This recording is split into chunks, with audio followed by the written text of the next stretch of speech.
Welcome to the Tech Talks Daily Podcast, where you can learn and be inspired by real-world examples of how technology is transforming businesses and reshaping industries in a language everyone can understand. Here is your host, Neil C. Hughes.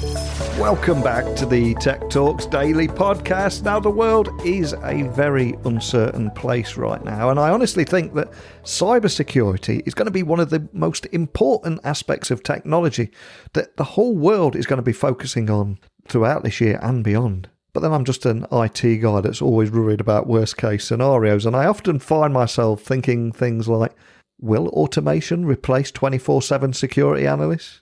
Will ransomware be the next security threat to actually cause human casualties? And are we moving a step closer to walled gardens to protect data? That's what it's like if you were ever to dare take a peek inside my head. Just lots of random questions and observations from my curious mind. But my Achilles heel is I don't have the answers to any of these questions. And that is why I record this podcast every day, to try and learn along with you, with people who have far more knowledge and experience than I do. And today I've invited Richard Walters onto the podcast to join me. He has 30 years experience in the tech industry, and you might have actually seen him on the news if you live in the UK, because he's the tech expert that they often come to for opinions around any breaking news story. So if you've seen him on there, you're in for a treat. But he's also just got a great story to share. So buckle up and hold on tight, because I'm going to beam your ears all the way to the UK, no matter where you're listening, so you can join me and Richard in conversation. So a massive warm welcome to the show. Can you tell the listeners a little about who you are and what you do? Yeah, absolutely. Thanks very much, Neil. My name is Richard Walters. I'm currently CTO at a security services, cloud services provider called Censornet. And I guess I'm about, 30 years into my IT career at this point, and more than 22 years have been spent in C-level positions at both security integrators and then more latterly security vendors. So myself and Ed McNair, our CEO, this is not our first rodeo together, as we say. I think this is our third cybersecurity company that we're in the process of growing. We've got about 4,000 customers in total today, probably about 1.2, 1.3 million users protected by our autonomous integrated cloud security platform. Wow, and 30 years in the tech industry. I've got to ask, I want to go way, way back now. What's your origin story? How did you get here? What lit that spark in you to make those worlds of technology and cybersecurity collide? I think it all started when I was really quite young, in that I used to drive my parents crazy. I was so inquisitive about how things worked that I'd start taking apart expensive things like radios and alarm clocks, and then obviously not always being able to put them back together again. You'd always got a couple of parts left over. So latterly after that, I graduated to the Sinclair ZX Spectrum. And I suppose that's what lit the spark really from a true IT perspective. And then at university, where I was reading biology, I started to use Digital Equipment Corporation, or DEC, VAC systems to crunch the results of lab experiments and things. And I realized I just had some natural ability and affinity with proper computers, probably greater than my natural ability in biology and genetics, if I'm honest. So I started working for DEC during the holidays, got into PCs through them, and then joined Dell Computer Corporation it was around 1992, I suppose. I moved into security finally with Integralis in 1999, and I've been in cybersecurity ever since. And those machines in the 80s have got so much to answer for. I think just about every guest I talked to, it was either the ZX Spectrum, the Commodore 64, or the BBC machine. BBC, yeah. Yeah, absolutely. But of course, your path led you to Censornet, where you focus on autonomous integrated cloud security. But for listeners that are just hearing about Censornet for the first time, can you just tell me a little bit more about the problems that you're solving and what makes you a little bit different from similar solutions out there? Because it is a crowded market right now, isn't it? Yeah, it is. I mean, there's 3,500, 4,000 vendors. I mean, it's just staggering how many new vendors enter the cybersecurity space. Almost weekly, let alone monthly or quarterly. So I'll stick to three things that make us different. I suppose the first thing is our absolute focus on the mid-market. And by that, I mean companies with several hundred up to around 5,000 users. The mid-market is so under-resourced in terms of security staff, as well as budget, and yet they face many of the same threats as large enterprise. So we really do concentrate on protecting the mid-market major attack surface. Now, what we do resonates with much larger companies as well. Our largest install is 43,000 seats, I think. The next one down is about 28,000. But the vast majority of our customers are several hundred to several thousand users, really. So everything that we do is aimed at that mid-market organization. So everything is designed with simplicity in mind. And we're about taking security technology and making it accessible and affordable for the mid-market. It's got to be flexible and easy to deploy. There's got to be lots of templated rules and policies so that protection just works out the box. And we're about, I suppose, delivering very, very rapid time to value. Mid-market organizations can't afford to run and fund 6-month, 9-month cloud application security or CASB projects, for example. And we've actually just published a major piece of research into mid-market challenges and concerns, and the results from that really speak volumes. But I'm sure we'll come on to talk about some of the highlights. I suppose the second point that differentiates us is that we do have a platform. And all of the products. So we offer email security, web security, cloud application security or CASB, and multi-factor authentication. And today we know that more than 90% of attacks start via email, but 65% of all state and criminal actors out there use so-called multi-channel or cross-channel attacks. So the initial email is simply designed to entice the user to click on a link. And that will take them into the browser to a fake login page, potentially, or to a file stored in a completely legitimate cloud storage app like OneDrive or Google Drive or Dropbox. So if you haven't got email and web and cloud application security fully integrated, then you just don't have end-to-end attack visibility, really. And if you don't have visibility, then end-to-end protection is impossible. And I suppose that's why the likes of Gartner, again, are predicting that by about 2025, 80% of enterprises will unify multiple security point products that have traditionally been siloed, isolated, totally separate, won't integrate and talk to one another, into a single, what they're now calling security service edge platform, which is the security as a service side of the wider SASE model.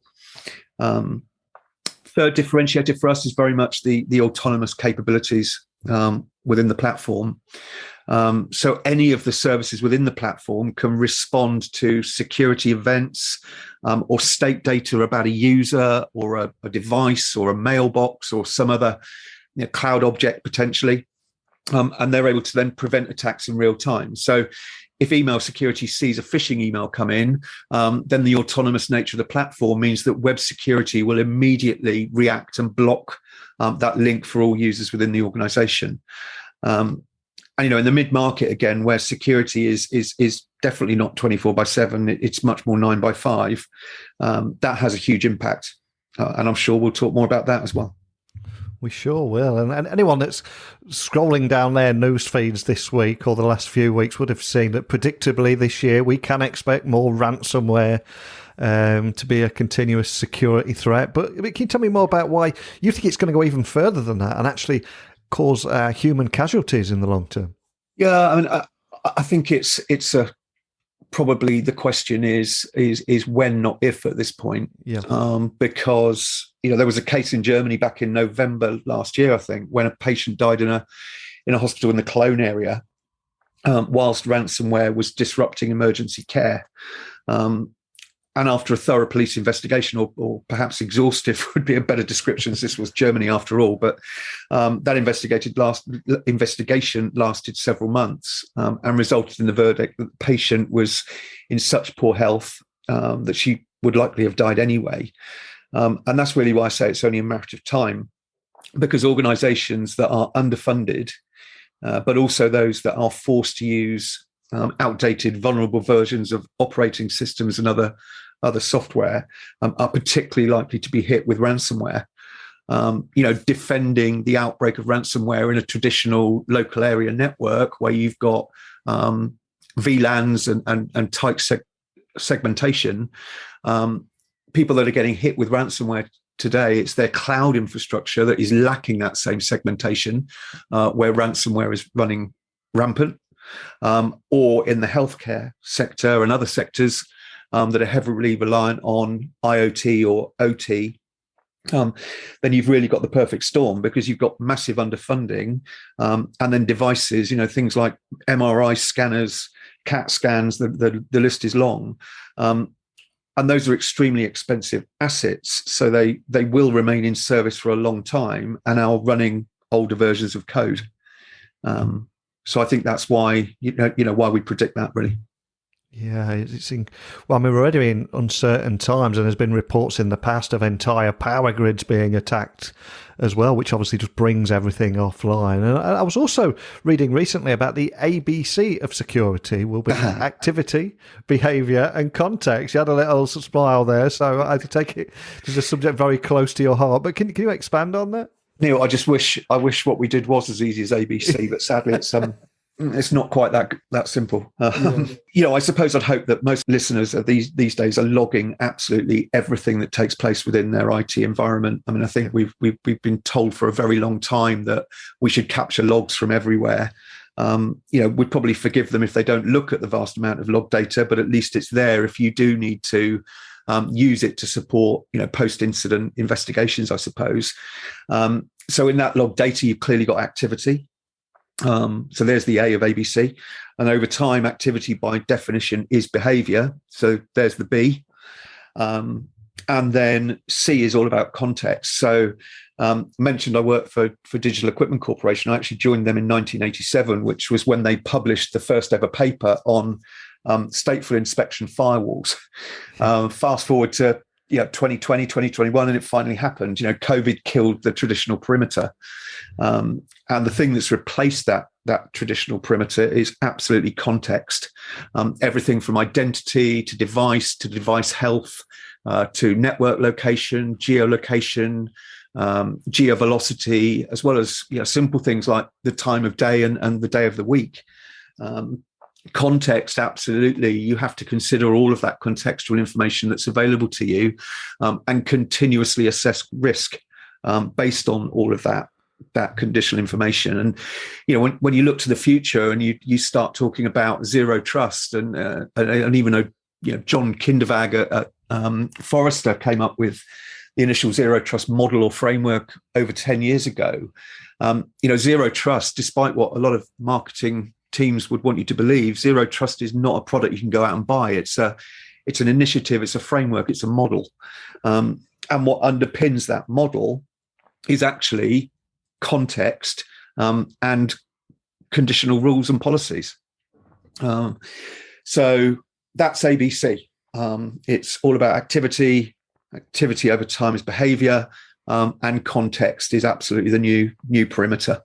The most important context of all being identity. Next up is going to be D. Not that we're following the alphabet, but D is going to stand for data security. I think if you look at a really simple security model where you've got users at the bottom, and you'd include devices down there as well, we're pretty good these days around user and device security. Above that would be access. And we've got hundreds and hundreds of different products to mitigate against access, and I'll include things like email security, web security, cloud application security within that layer.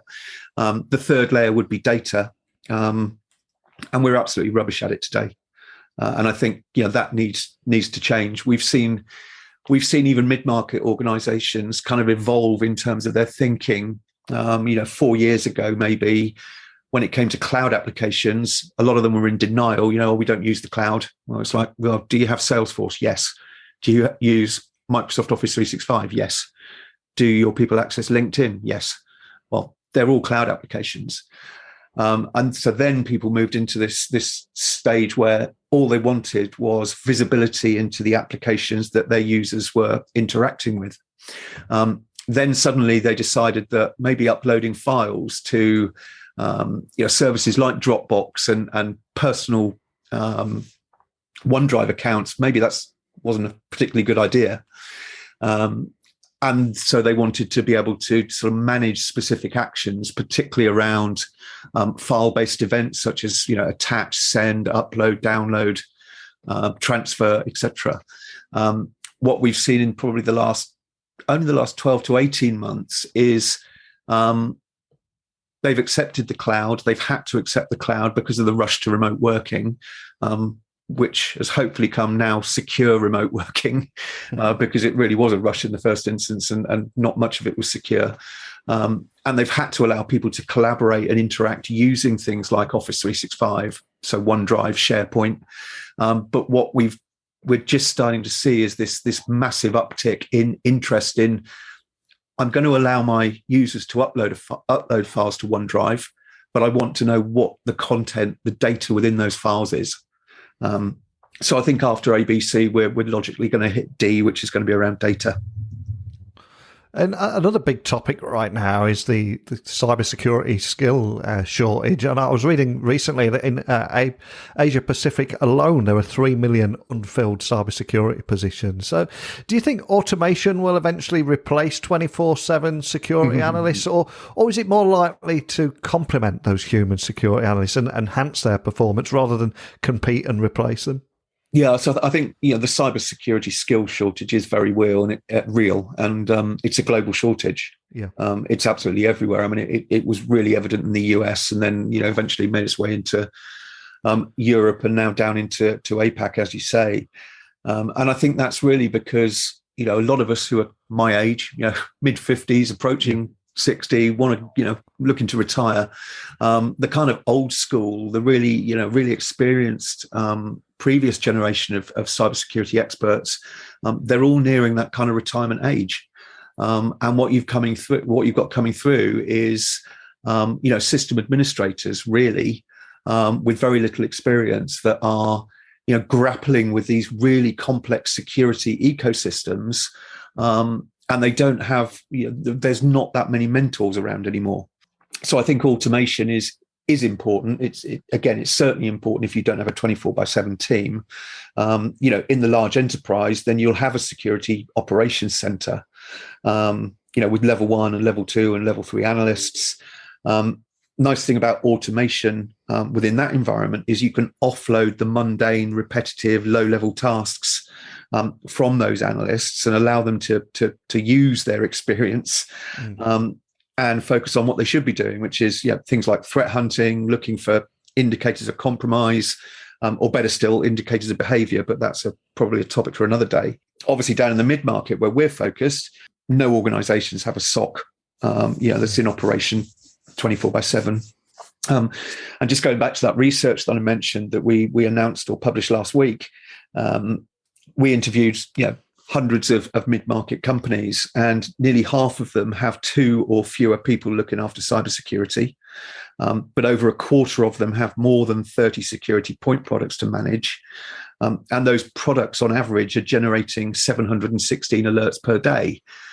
So if you've only got one guy that's sitting in front of all of those different consoles, waiting for the green light to go amber or red, then every time it does go amber or red, that means they've got less than 2 minutes, works out at 102 seconds, I think, to assess what's going on and to determine if they need to do something, but not just if they need to do something. If the answer is yes, I need to do something, they've got to complete it in all of that within 102 seconds before the next alert or event comes in.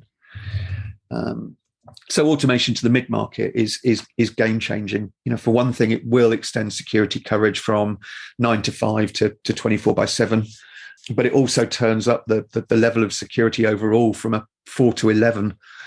It just massively impacts security posture as you come down market, I guess. And there's a lot of scary stories online at the moment about a future of cyber wars being fought by good AI and bad AI. Do you think that that's where we're heading, or is it overblown to a certain extent? I hope not. I hope it's not where we're heading. We obviously can't legislate at what various states are going to allow their agencies and departments to get up to, and whether they'll restrict the kind of AI-based capabilities that they're going to use against one another, I suppose. But I sincerely hope the world wakes up fairly quickly to the fact that we really need to put the brakes on some of the advances that we're seeing in AI. AI can write English now extremely well, and it's learning other languages very, very rapidly. We tend to talk about beneficial intelligence rather than artificial intelligence. The whole concept of just because you can doesn't mean you should. You think about autonomous vehicles, self-driving cars. I mean, I think we're all comfortable with, and we'd like to put our feet up as the car joins the motorway and is running down the slip road and can take care of that boring several hour long multi-lane journey. But do we really want software making life and death decisions in our towns and villages? And I'd suggest that we probably don't. And the story of Tesla autopilot killing the driver of a vehicle by going straight underneath a lorry because the side of the lorry was indistinguishable from the background, is just one example that we need to be thinking about this and only doing what we should, not just everything because we can. And at the beginning of the podcast, we were talking about the ABC of cybersecurity, and you stretched out to D and data security. Do you think we'll end up moving back again towards walled gardens to protect that data? Yeah, I think it's already there in several geographies, I suppose. I mean, none of us could have seen what's happened on the global stage with Putin invading and waging war on the Ukraine, but the threat from Russia is clearly very real. I think the threat from China is also very real. They're watching events quietly, and depending on our response, I think there's a good chance they'll move to claim or take Taiwan, where 92% of the world's semiconductor supplies come from. There was a call to cut off Russia from the internet. And that was a dangerous, slippery slope towards what some people call the splinter net, where different countries have different versions of the internet. Best example, the most obvious example would be the Great Firewall of China, of how a country can create its own web. But in Iran as well, external information is limited by the state-owned telecommunication company of Iran. Russia itself has been experimenting with a sovereign internet, dubbed RuNet, for several years. And I guess we've already seen them limit access to social media platforms in Russia to supposedly stop the spread of fake news, which is ironic. But I think ICANN, the Internet Corporation for Assigned Names and Numbers, which is at the head of all internet governance, cutting Russia off from the global internet was met by them, at least, with an absolute emphatic no. Be interested to see how long that lasts, really. But we have a team of developers and analysts in the Ukraine, actually, and their strength and resolve is staggering and humbling at the same time. We're in touch with all of them constantly. A couple of quotes from the last few days include, today we were preparing the release during air raid radar that shouts all over the city. I think we can add stress resistant to our CVs for sure, smiley face. And they're even apologizing when they have to go and do something other than work during the day. Another quote was, I'm terribly sorry, but tomorrow I'll be unavailable. I have to ride to Poland borders to send my wife and children to Germany. I don't know how fast this will be.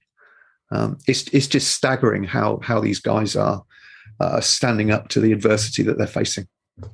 It really is. And I was reading a book recently. I'm not sure if you've read this. I think it's called This Is How They Tell Me the World Ends. And it's how the rise of bug bounties, etc., and how we've been selling, inviting hackers to come and try and hack businesses' accounts. And then if they can, they can learn from the patch, then they get a bounty as a result. And yep. I read that a business recently paid $4 million to a Chinese company for funding vulnerabilities. Yep. But the problem is, of course, anything that a Chinese hacker or researcher finds has to be reported by law to the Chinese government. So yep. In a way, the Chinese government are getting all the research they need on US vulnerabilities and getting paid handsomely for it. It seems a little bit crazy, doesn't it? Well, China is, there's 2 million people that are, in private companies that are carrying out, let's call it, cyber research on behalf of Beijing. Yeah. But they've got complete plausible deniability because they are private companies. They're all given, a letter and 5-digit squadron names, and they're tasked to go off and find intellectual property in very, very specific, vertical market segments. So it's a massive cyber army that Beijing have at their disposal. And obviously, the world is a very uncertain place at the moment. We've covered a lot of dark stuff that's happening out there. But what is it that makes you hopeful about the future of cybersecurity? I'd like to think at this stage of my career, I've at least shaped the future of cybersecurity in a small way. I've got an absolute world-class development team, some of which we've worked with for 10, 20 years, that just continuously surprise and surpass expectations. That definitely makes me hopeful. And I think to be able to execute on a vision finally that's making a real and measurable difference to mid-market organizations, having spent most of my career, as many of us have, focused on, enterprise and large enterprise. The mid-market is massively underserved, and the feedback we receive for them, and there's tens of case studies on our website, but that feedback makes me hopeful too. It says that we are making a difference. We are making some of this more complex technology that is just beyond the reach of the mid-market normally. We are making it accessible and affordable, and we're simplifying it to the point where it's not overwhelming or daunting for that team of 2 people in the 2,000 user organization that worry about cybersecurity some of the time. That's a beautiful moment to end on, but we have come full circle. So before I let you go, I always like to ask my guests if there's a song, movie, book, or anything that has inspired them throughout their career. Share that story and leave us on an inspirational note. So no pressure. Is there anything that springs to mind there? Neil, come on. All the other questions have been relatively easy. That was really tough. Okay, my favourite TV series, I'm going to say Space 1999. Martin Landau. Oh, yeah, absolutely. So British television series produced by Jerry Anderson, centered around the lives of people on Moonbase Alpha, that was obviously on the moon. And then after nuclear waste stored on the moon's far side explodes, the moon goes hurtling through space with the folk that were inhabiting Moonbase Alpha still on board. First aired in 1975. I think I was 6 years old. And I had a Space 1999 Eagle 1 transporter ship. And I think second to Stretch Armstrong, it was my favourite toy. And I do apologise. Some of your audience might need to Google some of this because it was a very long time ago now. But Space 1999 was British. It was futuristic. As a young boy, I didn't know what existed, what was real and what wasn't. And I suppose it expanded my horizons. You just get this feeling that, wow, all this is possible. It was exciting. Favorite book is easy. It would have to be Cryptonomicon by Neil Stephenson. Neil invented the term cyberspace and, interestingly and more relevant, metaverse in one of his other books, which was Snow Crash, I think. Yeah. And the favorite film, it's going to have to be the Matrix trilogy. I think, nice. When the Matrix came out, we hadn't seen cinematography remotely anything like it. So not really that sure about the recent remake. I did go and see it at the cinema, but no, I enjoyed the Matrix films. Awesome, and 3 great choices there. And in particular, I think I had that Space 1999 Eagle transporter as well. I vaguely remember the green at the side. That's right. Yeah, you're showing your age now as well, Neil. That's good. That's good. Well, before I let you go, though, for anyone wanting to find out more information about anything we've talked about or Censornet, what's the best way of finding you online? Back to an easy question. Definitely the website. It's www.censornet.com. But also, if you want to reach out to me, then I'm richard.walters@censornet.com. Well, I feel there's another podcast waiting for us just talking about Space 1999. We'll go there at 80s computing. But more than anything, just thank you for coming on here today and sharing your story and some of the trends you're seeing out there. Neil, absolute pleasure. Thank you very much for your time.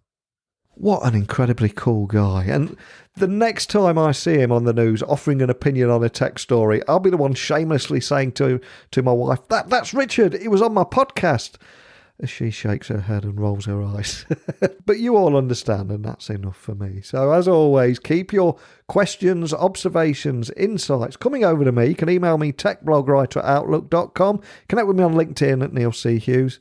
And while I'm waiting for your messages, I'm going to go away and prepare another guest. So thank you for listening as always. And until next time, don't be a stranger. Thank you for listening to the Tech Talks Daily Podcast with Neil C. Hughes. Remember, technology works best when it brings people together.